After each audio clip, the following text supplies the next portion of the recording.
I think I want to put this crazy, dangerous tool together today. But first, I need to run to the auto parts store real quick.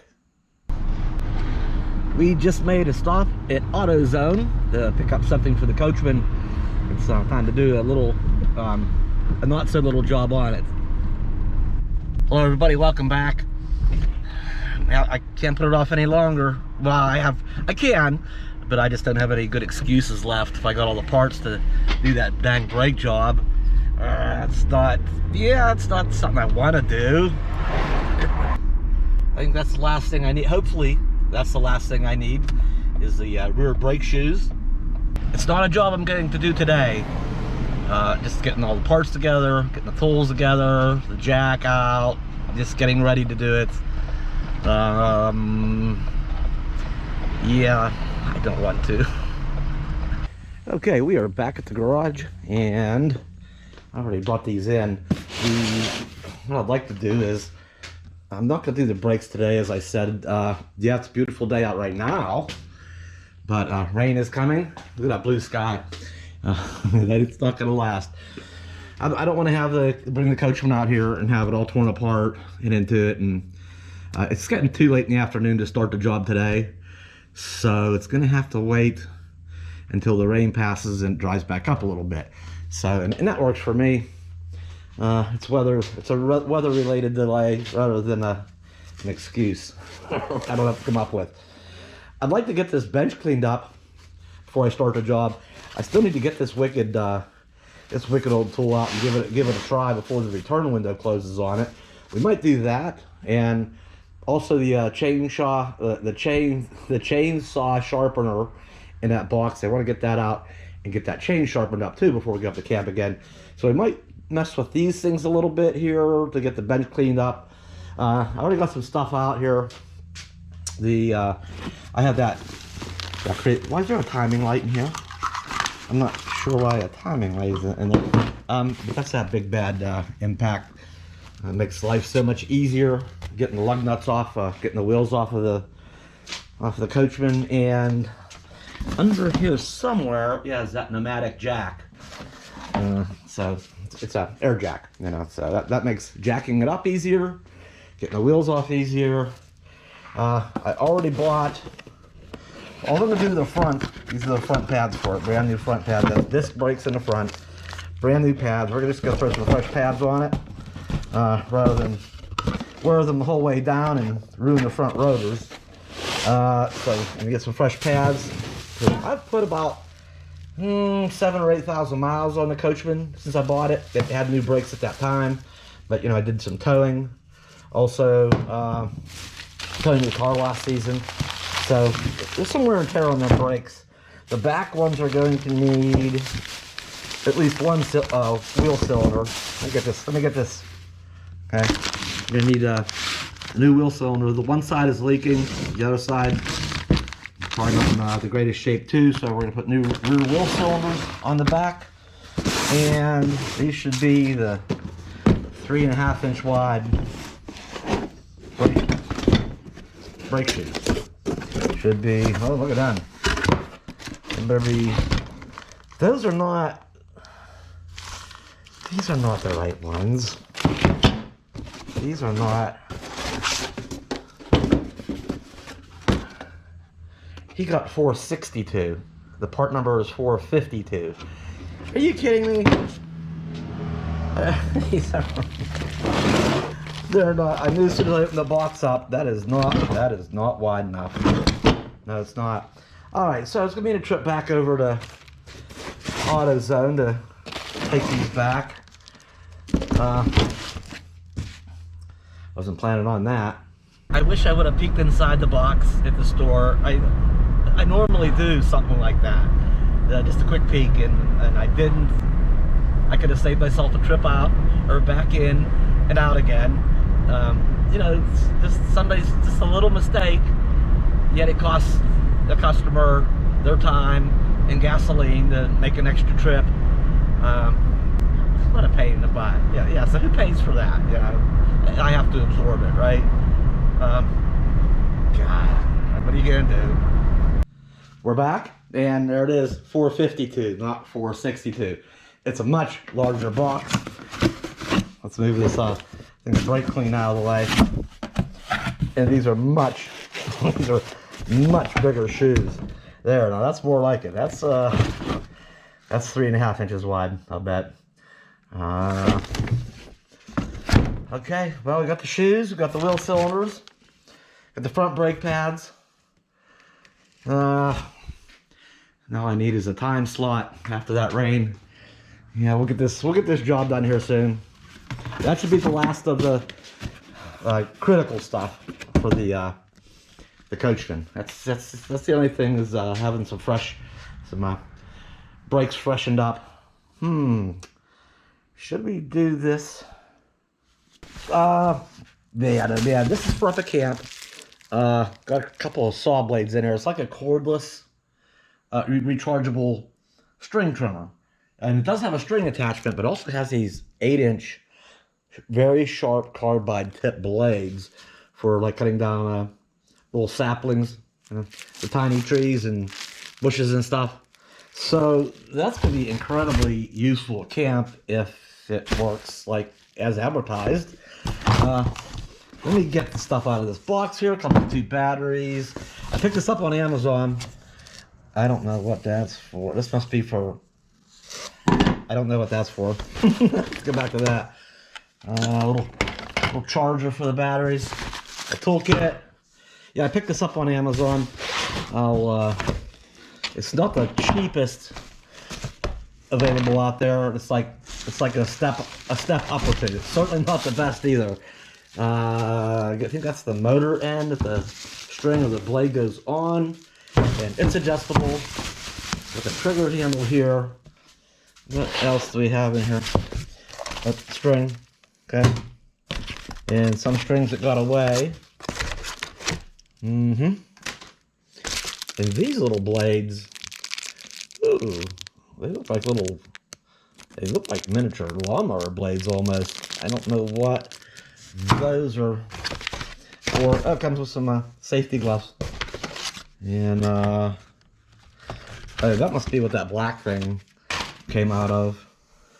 It's or you can just search it probably by that brand name. Alright, I don't think there's anything else in here.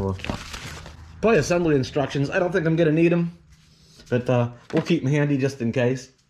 Where's is there a handle? Oh, here it is.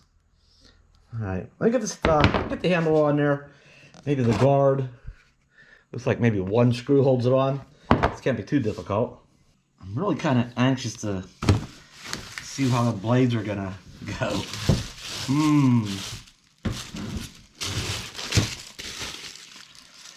I think this head is adjustable to different angles. Look at that. Alright.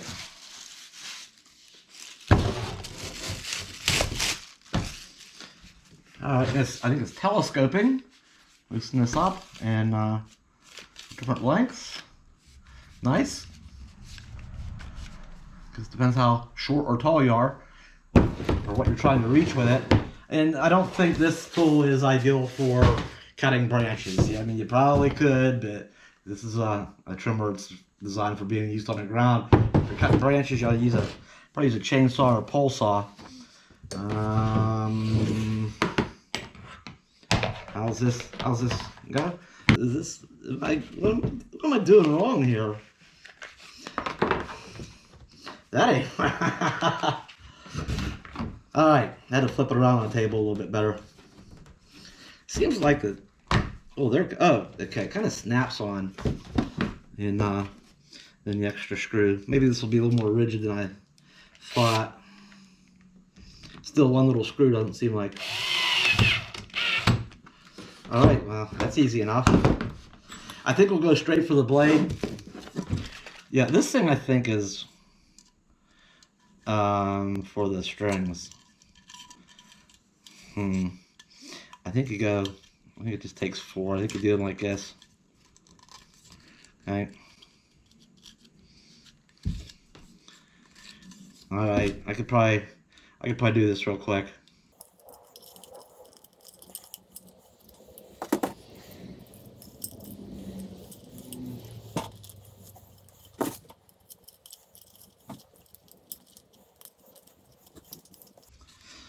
Okay, I guess that would be just take the nut off and bolt that on.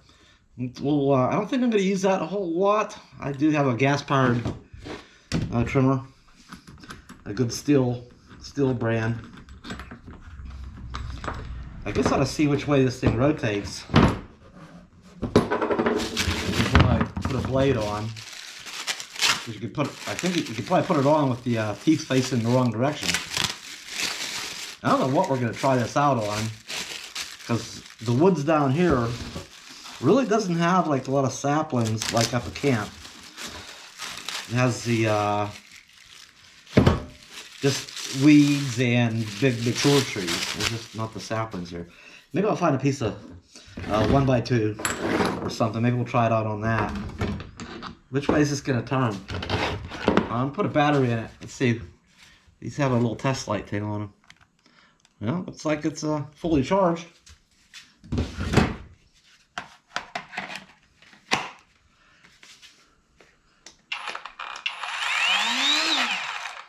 Oh boy. Oh boy. Which way is it going to go?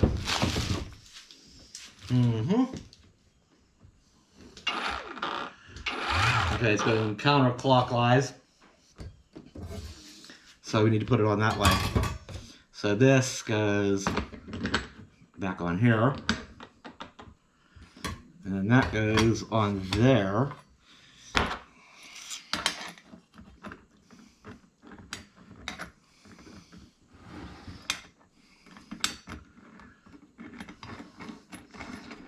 And our toolkit. You know what? This all of a sudden got very dangerous. It's one thing to have strings on there. I've never hit myself with a string. Oh, what's this? Oh, safety glasses. Like some kind of stand thing. I forget how I saw this. I think you can put this on up here somewhere to help you keep from bumping into certain stuff or running into the ground. I think that's for use with the string trimmer part of it. This got just got real dangerous all of a sudden. It's one thing to have strings on it, but the moment you put a sharp tooth blade on, it can do some real damage. Okay, so you got to rotate it right. There's a hole up here. Got to rotate it in the right position. Put the screwdriver in it so you can tighten it up.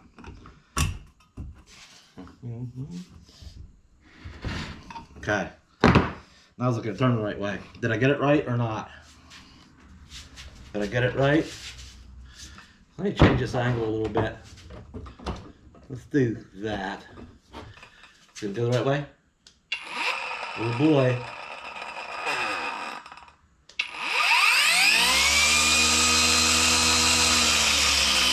Oh boy.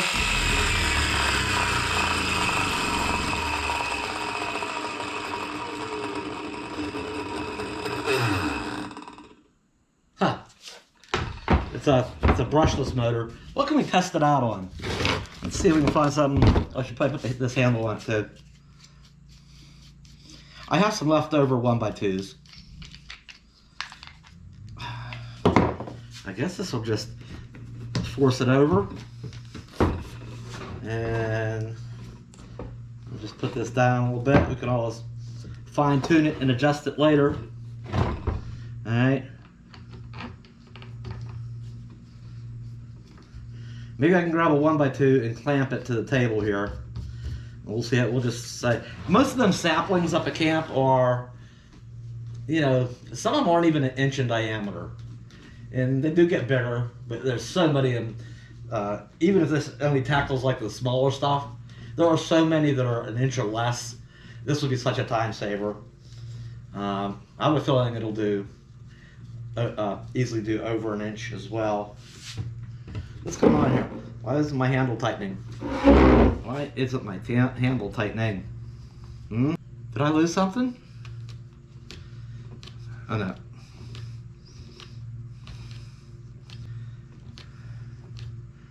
Alright, it's tightening up pretty nice now. Alright, what can we test it on?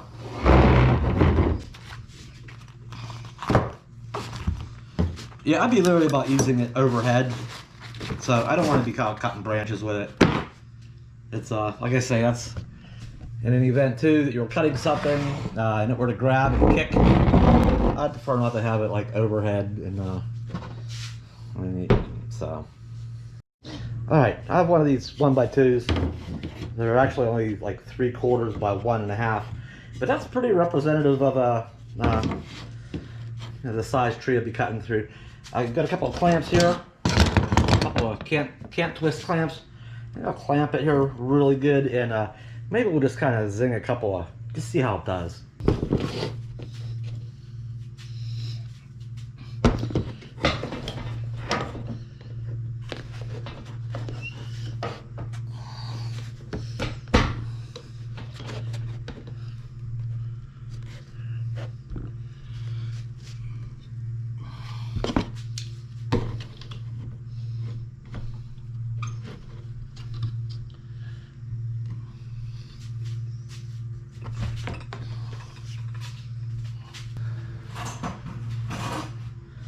All right, so let's see what happens here.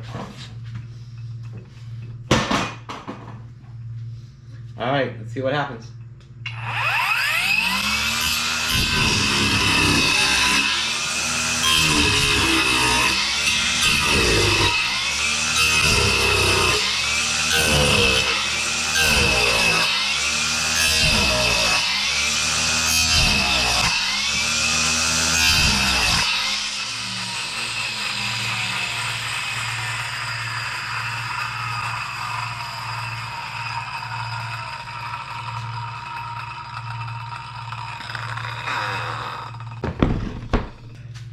Well, maybe I should have done it outside instead of making all the sawdust in here, right?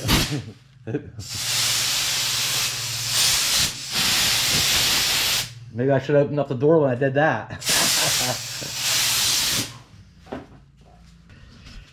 So I think I need to find something to wrap around that blade, something protective, or take it off when I travel.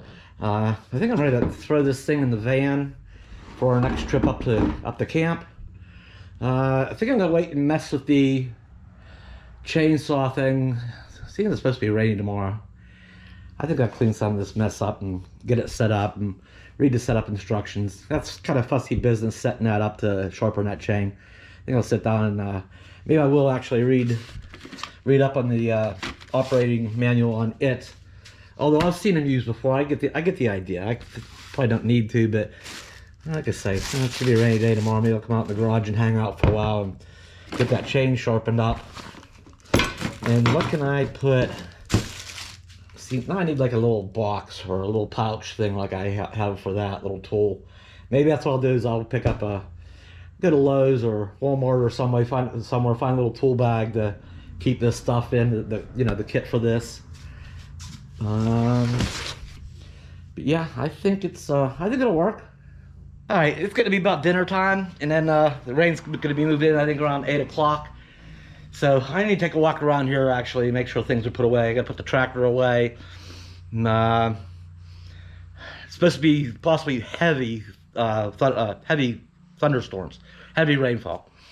So if it's gonna be a bad storm, maybe I better make sure some things, extra things are put away. So I'm gonna do that and then get some dinner, mess around a little bit this evening, and I'll chip away at this here. I'll chip away at this mess. That's all I got. Where's Bella at in this video, anyway? Oh, speaking of like clearing property, like up at camp, the one neighbor over here, he rented, well, maybe he bought it, I don't know. I know he owns a backhoe. I think he rented a machine that has, it's like a Bobcat that has a shredder on the front of it. He's gone and cleared all that out down there. There was a little area in there that was a small area that was clear, that was green, but he has taken and shredded, like it reaches up so far and he can knock limbs down, shred limbs with it. All the rough stuff that was on the ground, all the fallen stuff, like a lot of the exact kind of stuff I'm dealing with up at camp. But now he's down there with another type of mower, really just mulching. I see hunks of wood flying outside that mower deck. So there is a lake down there. I think he's been cleaning around the lake. It was so overgrown you really don't have access to the lake. So I don't know what his plans are down there, but he has been working. He's been spending a lot of time and money on equipment and stuff. Yeah. Come on, girl. Come on, this way. Ooh. What are you up to, girl? Did you get another trimming up? Huh? Did we trim you up again? That's it for the year. Cool weather will be here soon. And we'll trim you early enough that you'll have time for it to grow so fast. So 4 to 6 weeks, that'll thicken back. It's still really dense and thick. She'd be fine. Good girl, huh? Nice scratchings. Nice scratchings. Huh? Did you see a bad bug? What about them bad deers and rabbits? Huh? Where's the bad deers at? Hmm? Go see. This way. This way. Where's the bad deers? What do you want to do? What are you doing? Go back inside. Come on, this way.